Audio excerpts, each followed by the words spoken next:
Good Sunday morning, AFA. It is Sunday, January the 19th, and it is cold outside, but it's warm inside, and we're going to continue the Big Read 2025. Today, we are starting our second book of the Bible, and guess what? It is not the book of Exodus. We are in the rest of those 430 years that Israel spends in Egypt, and this is the time period where after Joseph dies, they don't have someone looking out for them and they become the slaves there in Egypt.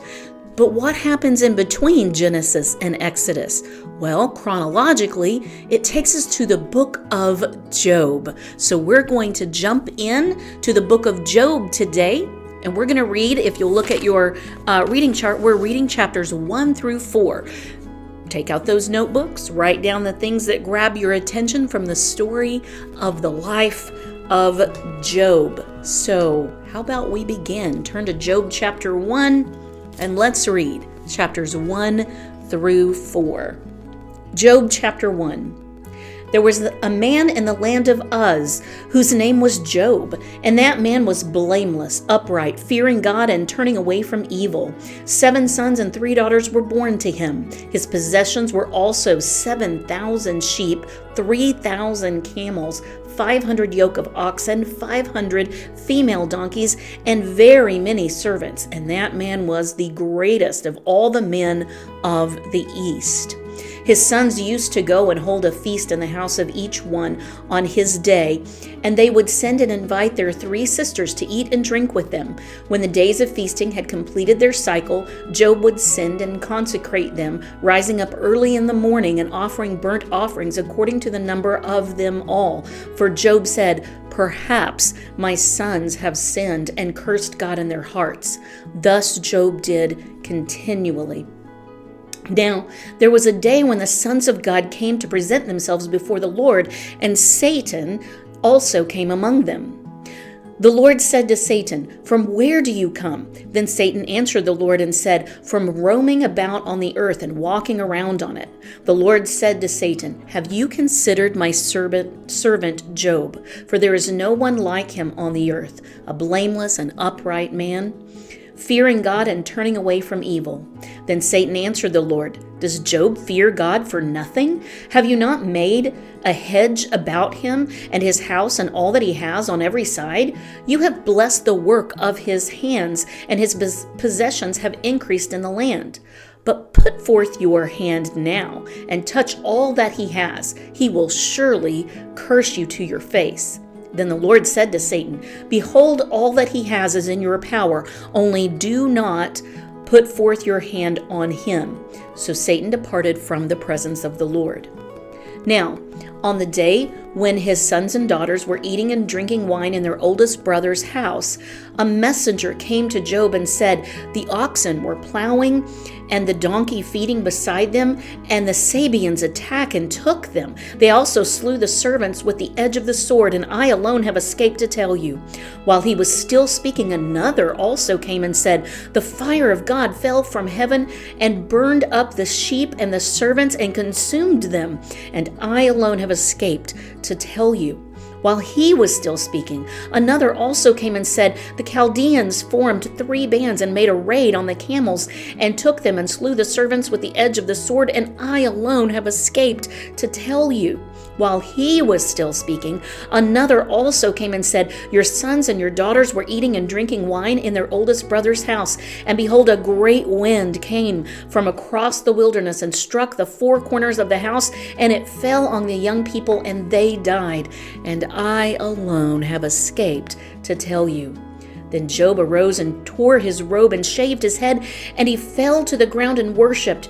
He said, "Naked came I from my mother's womb, and naked I shall return there. The Lord gave, and the Lord has taken away. Blessed be the name of the Lord."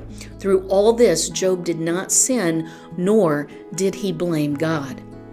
Chapter 2. Again, there was a day when the sons of God came to present themselves before the Lord, and Satan also came among them to present himself before the Lord. The Lord said to Satan, "Where have you come from?" Then Satan answered the Lord and said, "From roaming about on the earth and walking around on it." The Lord said to Satan, "Have you considered my servant Job? For there is no one like him on the earth, a blameless and upright man, fearing God and turning away from evil, and he still holds fast his integrity, although you incited me against him to ruin him without cause." Satan answered the Lord and said, "Skin for skin. Yes, all that a man has he will give for his life. However, put forth your hand now and touch his bone and his flesh. He will curse you to your face." So the Lord said to Satan, "Behold, he is in your power, only spare his life." Then Satan went out from the presence of the Lord and smote Job with sore boils from the sole of his foot to the crown of his head. And he took a potsherd to scrape himself while he was sitting among the ashes. Then his wife said to him, "Do you still hold fast your integrity? Curse God and die." But he said to her, "You speak as one of the foolish women speaks. Shall we indeed accept good from God and not accept adversity?"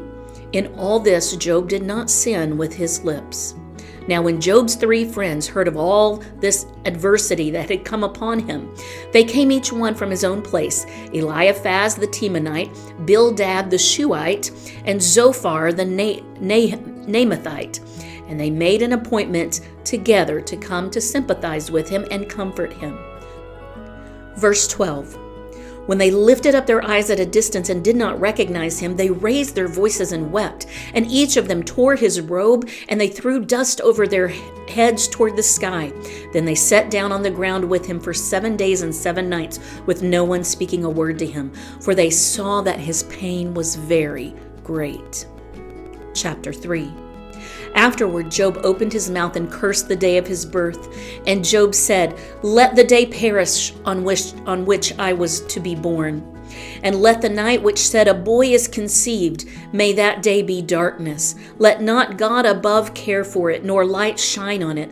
Let darkness and black gloom claim it. Let a cloud settle on it. Let the blackness of the day terrify it. As for that night, let darkness seize it. Let it not rejoice among the days of the year. Let it not come into the number of the months. Behold, let that night be barren. Let no joyful shout enter it. Let those curse it who curse the day, who are prepared to rouse Leviathan. Let the stars of its twilight be darkened. Let it wait for light, but have none. And let it not see the breaking dawn, because it did not shut the opening of my mother's womb or hide the trouble from my eyes. Why did I not die at birth? Come forth from the womb and expire. Why did the knees receive me, and why the breast that I should suck? For now I would have lain down and been quiet. I would have slept then. I would have been at rest with kings and with counselors of the earth who rebuilt ruins for themselves, or with princes who had gold, who were filling their houses with silver, or like a miscarriage which is discarded. I would not be as infants that never saw light.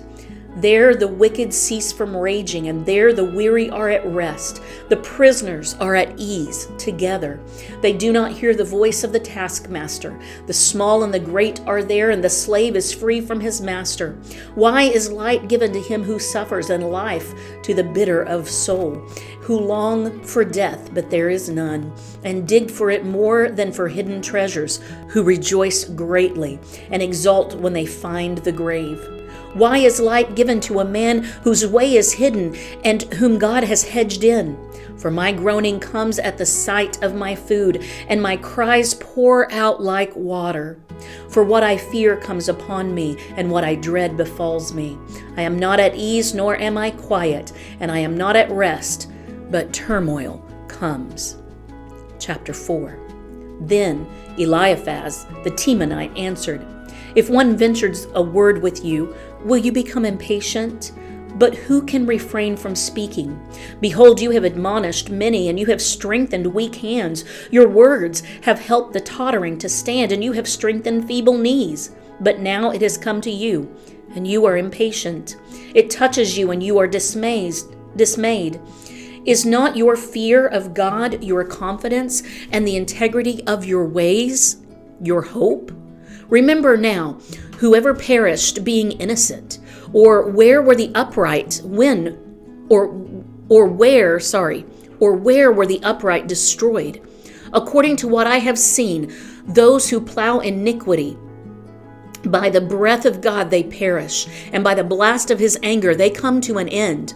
The roaring of the lion and the voice of the fierce lion and the teeth of the young lions are broken.